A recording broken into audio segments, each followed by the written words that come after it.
يحكى أن طائرا جاء إلى بركة ماء ليشرب، لكنه وجد أطفالا بقربها فخاف منهم وانتظر حتى غادروا. وصدفة جاء رجل ذو لحية طويلة إلى البركة، فقال الطائر في نفسه: هذا رجل وقور لا يمكن أن يؤذيني، فنزل إليها ليشرب، لكن الرجل رماه بحجر ففقع عينه.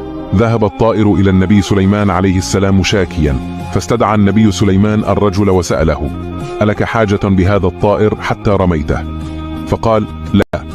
عندها أصدر النبي سليمان عليه السلام حكمه بأن تفقع عين الرجل، غير أن الطائر اعترض قائلا: يا نبي الله، ليست عيناه من غرر بي، بل لحيته هي من خدعتني يا مولاي، لذا أطالب بحلقها عقوبة له حتى لا يخدع بها أحدا غيري.